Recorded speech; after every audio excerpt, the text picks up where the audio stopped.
fight and when you fight him. But I mean, the more you win, you just have that confidence that no matter who you fight, no matter what the guy brings us here, we have an answer for, So I don't know if he got to that level yet where he feels like he'll walk through anybody. Once you get in that mindset, you're like, it doesn't matter who I fight, I'm gonna beat them. That's where you want to be at, Yeah, but I just think when you're losing, it's a little tougher. Maybe you want to kind of slow it down a little bit. Hey, let's get a guy where we know who we're fighting. Let's train 3-4 weeks for that guy, and let's take it head on as opposed to trying to jump in there. Well, and Dave Kaplan's in a similar position, too. This is his first fight since May of 2009. We saw him in the Ultimate Fighter 8. He lost to George Root. He lost to Junie Browning in the UFC. They released him. This is his first fight since May 2009. So, Kaplan's got that similar position as well. He's got that similar pressure on him. He needs to break this losing streak. He needs to prove that he is a legitimate fighter, that, this is what he's meant to do. So they're both in a difficult situation. But you're right. If I'm in Dominique Robinson's corner, I'm saying, hey, let's not take a late notice fight. Yeah. Let's plan this out. Let's know who we're fighting. Let's game plan because he needs to break this streak. Well, the good thing about that though is that he can take comfort that when he fought Gabe, he just got caught. It was a good fight. It's not like he got fast, he got caught. And same thing with Kaplan. He lost his split decision to George Roop. It could have went either way. If one just had to go the other way. So it's like, well, they can always take comfort in that. It's like, well, I kind of lost 1.5, not 2 in a row. All right, here we go. TPF, Stars and Strikes. Let's kick it up to the center ring with our ring announcer, Mr. Joe Martinez. And now, fight fans, here we go. 3 rounds scheduled in the welterweight division. Again, your 3 judges are Abe Bellardo, Ralph McKnight, and Jackie Dakin. And your referee in charge of the cage, Jason McCoy. Introducing to you first, fighting out of the blue corner. His style is Muay Thai. He stands 5 feet 6 inches tall. Official weight, 159.5 pounds. As a professional, his record is even, 3 victories with 3 defeats. Joining us from Las Vegas, Nevada, here is Diamond Dave Kaplan. And next, his opponent across the cage, fighting out of the red corner.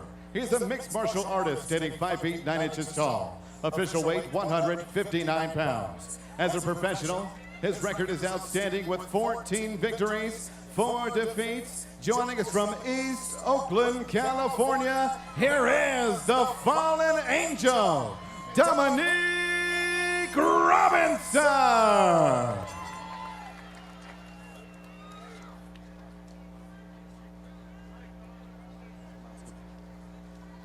All right, guys, you know the rules. Okay, I want a good, hard, clean fight.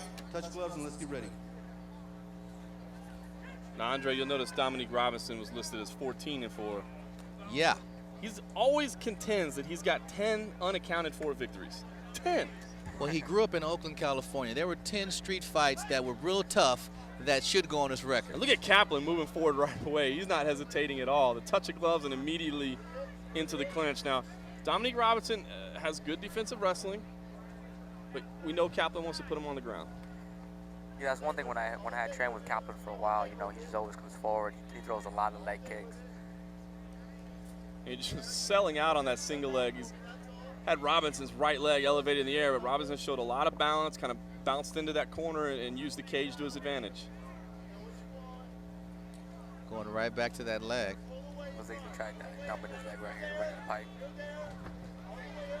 And he eats a big right hand from Dominique Robinson after selling out on that single leg. There's those leg kicks you talked about, Ulysses. Yeah, it's always 1-2 inside leg kick. That's all he does. And by the end of the sparring session, he's like just killing you. Now, Dominique Robinson, when he fought Gabe Rudiger back in February, the jab was very effective for him. It was very quick. We'll see if he goes back to that now that Kaplan's given him a little room to work. Although, as I say that, he moves immediately back into the clinch. Well, I don't think Kaplan wants to stand back and let this guy jab at him. Yeah, but the good thing about Kaplan is he's mixing his striking and his wrestling, so he's keeping him guessing, which is real smart. Really going for that single leg attempt. Dominique Robinson showing excellent balance in the corner pockets, they call them here at the Tachi Palace Hotel and Casino. It's a rounded corner, and it kind of sinks back a little bit in there. You can see that the Dominique Robinson is kind of seated back in there a little bit. You can really use that to your advantage to keep your balance. Of course, the other fighter can also use that to the advantage in striking if you're trying to escape out of the corner and they want to pin you in it. He showed some flexibility there, too. He was able to bring that leg over Kaplan's head. Nice knees in the middle. Those hurt. You see Kaplan being a little more aware of those knees. Dominique Robinson fired 2 really hard ones to the gut. He's going to go for that single leg again. Ulysses, is it just Dominique Robinson's great balance that he's able to stay standing on that one left leg, or does Kaplan need to change his approach a little bit? Well, one thing that Kaplan's doing is when he's trying to pick him up, Dominique's falling back to the cage, which is helping him keep his balance. That takedown will probably be better in the middle of the ring, so when he falls back, he's going to fall back to the canvas as opposed to the cage, I would more run the pipe. He actually tried to bring him to the center of the ring, and he was able to get out of it as well. So Dominique Robinson showing good flexibility and good escape ability. Big right hand. Dominique Robinson showing some powerful striking. Kaplan still working those leg kicks.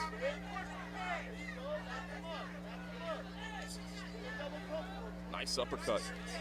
Left hand scores. Dominique Robinson really finding his range halfway through the first round. He's checking his leg kicks now. He just has to make a pay though by firing a shot. Left hand is landing. Kaplan wants to stay inside. He's learned that real early. Yeah, and he's got to be aware here because Dominique Robinson was doing a good job of firing knees up the middle to the gut. You see Kaplan with the left hand on the leg trying to hold it down. Maybe if you drop for a double leg or look for a different kind of takedown because the single just really hasn't worked for him yet. And we see actually Dominique Robinson move into the tie clinch here. That's a big problem. You can't break that grip right there, though. But yeah, I mean, the single leg, he gets it real good, but, I think you would have to pull him in and we call it running the pipe. We take a step back and drop your shoulder into them. But trying to pick him up and over is a little bit hard because, Dominic has good balance and good flexibility. They reset in the center, and let's see if, Kaplan can change things up because I think Dominique Robinson is winning the stand-up battle, and he's definitely throwing with cruel intentions. Right hand left just misses for Dominique Robinson. Nice kick. Side kick. Looks like he's cutting a little bit on his left eye, though. Yeah, over the left eye, David Kaplan showing a little bit of blood there. To his credit, Kaplan's still moving forward. Oh, he'll never stop moving forward. Kaplan moves back into the clinch. Just really hasn't been successful for him yet. Seems to be a pattern here. Kaplan takes it to the center, eats a couple of punches, and says, nah, let's go back over here up against this cage. I feel a little more confident. But either side, wherever they're going, it seems Dominique Robinson is, again, a low kick right there. Referee stops the action. They're going to be straight to the junk. Yeah, that's the danger of those knees. You throw him inside, and he landed a couple to the gut, very solid, but you have to be careful, and that one catches the cup. Kaplan wants a quick restart. This is one thing that bothers me. Pro fighters, I think take your 5 minutes. You get 5 minutes if you're caught in the cup. Take it. I don't think you have to prove you're tough or prove that. You don't got to prove you're tough, but then the crowd starts booing, and you're like, oh, man. And sometimes you really don't need the full 5 minutes. I'm telling you, though, if you're a veteran, I say you take the time. Maybe you don't need the full 5 minutes, but I would take as much of it as possible. I just see guys rush back, and there you go. Ulysses right away. Straight Kaplan moves forward. Oh, good leg kick. Just seems to be a lot more power. Kaplan did the smart thing there. Robinson said he got caught, but the referee didn't see it. So Kaplan stayed on top of him, moves immediately back into that single leg. It's been a real good round. They haven't been to the floor yet, but they've mixed it up. A couple takedown attempts. Another low blow. Referee again doesn't stop. He calls time now. That's referee Jason McCoy. Taking a point. Only a couple seconds left. Maybe 1 or 2 seconds left tops.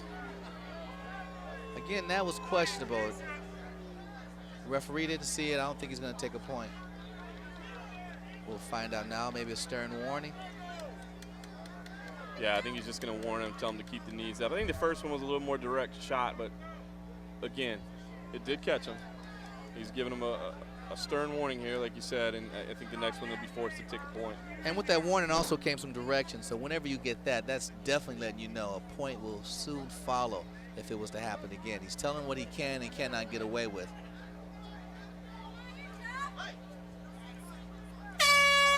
Round 1 is in the books.